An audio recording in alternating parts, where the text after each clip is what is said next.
research is like an adventure. You are lead to the unknown by the impulse of discovery and the drive to understand. In the science of the mind, the last frontier belongs to the spiritual spheres.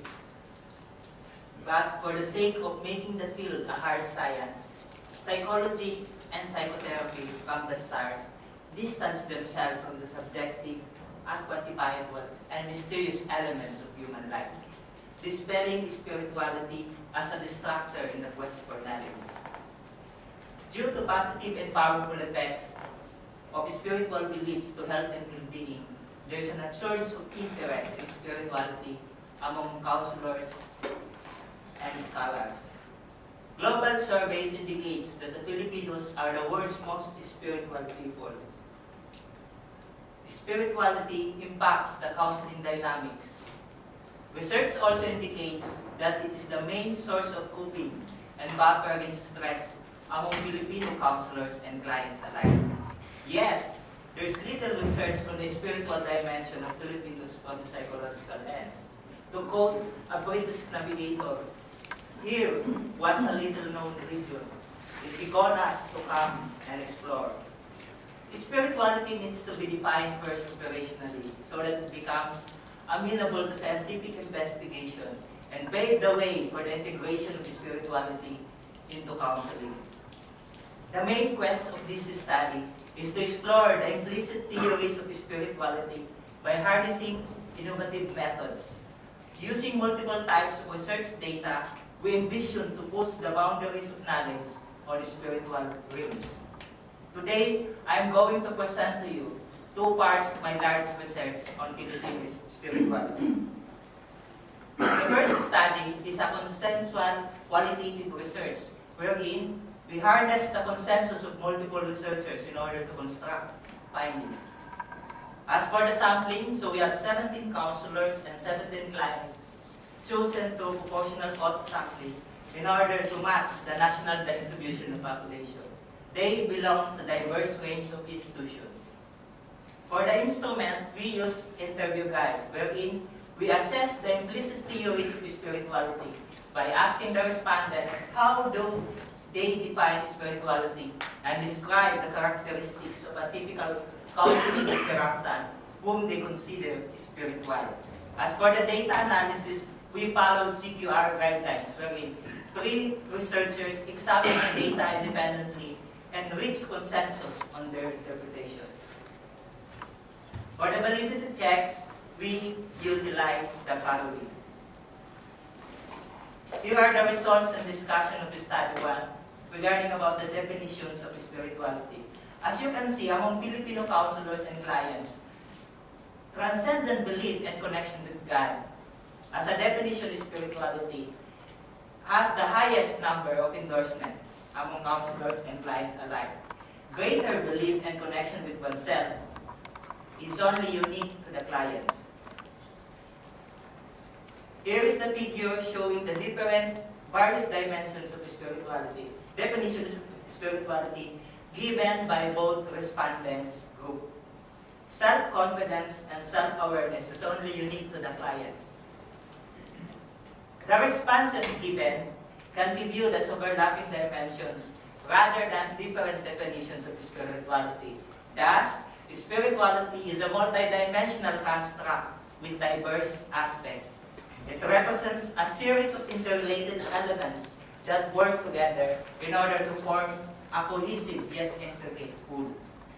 For example, based from the interpretation of our study, spirituality can be defined as one's relationship with God, which entail links with a religion and commitment with sets of values that regulates relationship with others. The relationship with God and others in turn provides the path by which an individual gains meaning in life. Now let's proceed to the results and discussion of the second questions, characteristics of spiritual counselors and clients. Here are they. The characteristics of both spiritual counselors and clients reflect the definitions of spirituality given by both respondents. A spiritual counselor or client is someone who actualizes values, links with God, manifests faith, uses spiritual coping, lives with meaning, and values social connection. In that sense, the findings on the traits of both spiritual counselors and clients strengthen the results on the conceptions of spirituality. Based on the data that were analyzed and categorized, the researcher constructed a Philippine model of spirituality with diverse or different dimensions or aspects. Here is the video. Now let's proceed to study 2. In study 2, we use photo elicitation study. It involves introducing photographs into the research interview in order to shift the qualitative study beyond the verbal to the visual in terms of interpretation. This one enriched and extended the interview method we use in study 1. We also use multiple case study. It is an intensive analysis of few but information-rich subjects in order to provide a better picture of the phenomenon. For the sampling, we use purposive sampling. So we have 4 counselors and 7 clients. These were selected based on the following criteria. First, the informants should manifest the phenomenon through test validation and peer nomination. Second, their selection should be based on ensuring multiple perspectives. For example, they should belong to different religious denominations. Now let's go to the sampling. Here are the aliases of the counselors. As you can see, they belong to different religions, counseling experience, civil statuses, and school types. Now let's proceed to the sampling of the clients. Here are the aliases of the clients. They belong to different religions, majors, year levels, as well as school types, because we want to ensure multiple perspectives. For the instrument, we use photo elicitation materials. These are collection of photos taken and submitted by the participants in order to represent their meanings. Since spirituality is a very abstract, very complex concept, one way in order to ride over that is to use photos, because photos are used for exploring abstractions. Then we use research diary. These diaries extracted information from the respondents about specific experiences related to the manifestations of spirituality. It provided access to unobservable events and experiences in their natural context. Since spirituality is very hard to observe, very subjective, the only way to go is really to use these diaries. And finally, in order to strengthen the diaries, we use interviews. These focus on diary entries needing amplification and further elucidation. Now let's go to the thematic analysis, which is the data analysis used in study 2. First, cases were analyzed individually, and then they were subjected to cross-case comparisons. For the validity checks, we harnessed the following. Here are the results and discussion of the study 2. The themes that emerged in the study 2 basically reflect the themes that emerged in the study 1. Here are the representative photographs of theme 1, belief and relationship with God. Here are the representative photographs of theme 2, engagement and in religious and spiritual disciplines. Theme 3, theme 4, 5, 6, 7, 8. Okay. As to the summary of the conceptions of spirituality among spiritual counselor and clients, results indicates that transcendent belief and connection with God is endorsed by all counselors and all clients. Greater confidence and connection with oneself is only unique to the clients. Also, to validate the results, according to the summary of meaning categories, again, transcendence or belief in and connection with God has the highest numbers of photographs submitted and taken by the participants. Self is only unique to the clients. A Approximately one-third of the photographs were placed in the transcendence category, one-fourth in the religiosity category, one-fifth in the values category, and the remainder in the community, nature, meaning, physicality, and self categories. Participants' choice of the photographs in order to represent their meaning of spirituality parallel the themes that emerged during the data analysis of the interview transcripts. Now let's proceed to the characteristics of a spiritual counselor. Here are the results and discussion of the case study. 4. Strongly believes and connects with God and puts values into practice.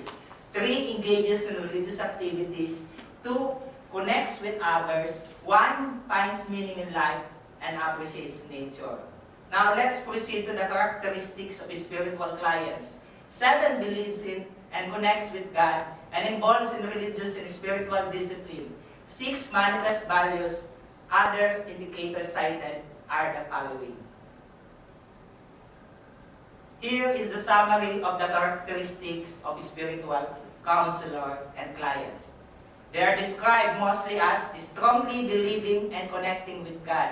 Believing in oneself and connecting with one's inner power is only a characteristic, resident or intrinsic, or can be found out among clients. The characteristics of the cases study bridge the gap between the language and the experience, between what people articulate and what they manifest. These cases embody the definitions of spirituality. Triangulation of studies 1 and 2. The results in study 1, or 2, echo the results in study 1. The combined description of the spiritual counselor and clients sums up the findings of study 1. The implicit theories of spirituality are lived out or embodied in the cases mentioned. For the conclusions, Filipino conceptions of spirituality are still grounded in the faith traditions. Specifically, religious or theocentric worldviews still pervades their views of spirituality. Also, transcendence or belief in and connection with God is the single most important element of their spirituality. In addition, Filipino spirituality have more unity with Eastern cultures, as depicted in the holistic framework wherein one's spirituality can be defined in connection with one's physicality. For the recommendation, although clients share many definitions of spirituality with them, counselors should consider few students espousing different spirituality. The empirically derived model of spirituality can be used as a base in order to build an indigenous measure of spirituality for the Filipinos. As the last quote, I'd like to mention George Mallory. He is the man who blazed the trail in climbing the world's highest mountain in the 1920s. He led many expeditions to the Himalayas, mapping it for first possible human assault on Mount Everest. In his fourth attempts after failure, he climbed it, but he disappeared, and his body was only found 70 years later. Questions continue to be raised whether he was on the way up or on the way down, whether he reached the summit or not. Yet, months before he disappeared, he was asked, "Why do you want to climb Mount Everest?" His answer was very simple, yet very powerful. Because it is there. In the same manner, the soul is part of the vast complexity and the full richness of the human life. It is there. It is the highest peak that science can mount up. It's our field's Everest that we must scale with awe and respect. In doing so, we can truly say, psychology is the study of the soul, and psychotherapy is indeed attending to the soul.